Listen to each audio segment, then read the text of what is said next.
guys! Welcome back to my YouTube channel. It's me, Dilay's Vlog. So for today's video ay uusapan naman natin ngayon, ay isi-share ko na naman sa inyo ngayon ay tungkol po sa presyuhan namin sa aming tindahan.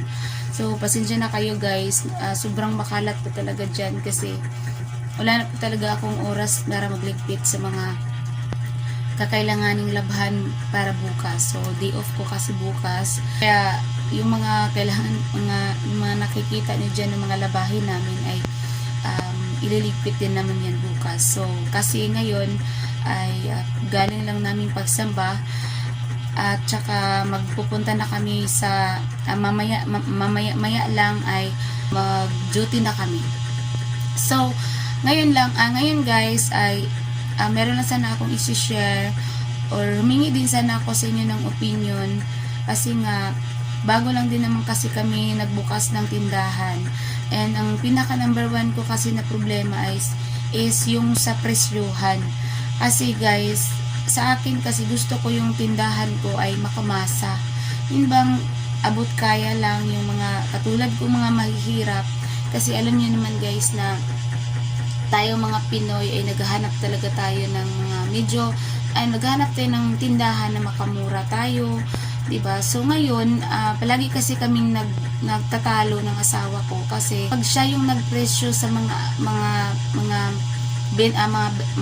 tinda namin, sobrang mahal ang patong niya. Eh ako naman, alam ko naman kasi kung kapag mahal yung isang product tapos may mura naman doon sa mga kabila, so 'di ba doon tayo bibili kahit piso lang yung agwat, doon tayo bibili, or bibili man tayo diyan pero dahil nang diyan na tayo sa tindahan na yan na mahal, bibili na lang tayo pero hindi na tayo babalik. Ganyan yan guys, 'di ba? So para sa akin kasi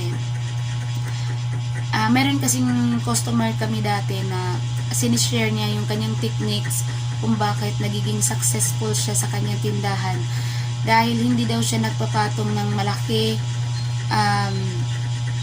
paunti-unti lang, basta kaunting kita pero tuloy-tuloy, kesa naman daw malaki yung kita mo pero madalas lang kasi wala nang bumibili dahil napakamahal.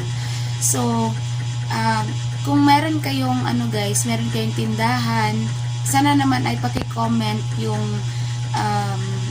idea or yung technique or kung paano ba, ilang porsyento ba yung ipapataw natin sa bawat product na binibenta natin.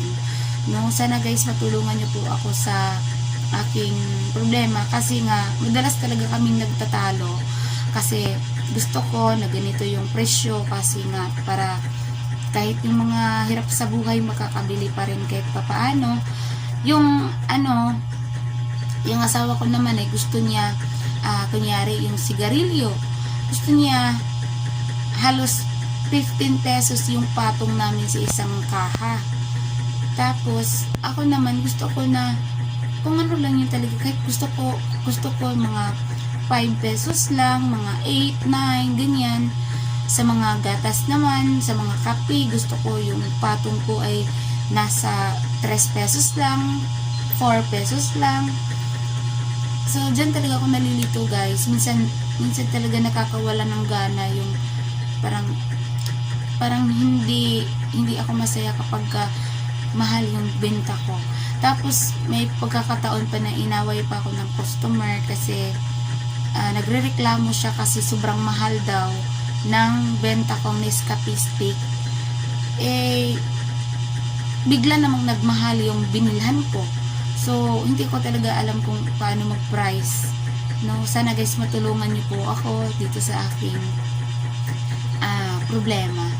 So ayun lamang po guys, at kung nagustuhan niyo po at kung meron kayong meron kayong masasabi dito sa aking sinishare sa inyo, ay sana naman ay mag-comment kayo sa baba.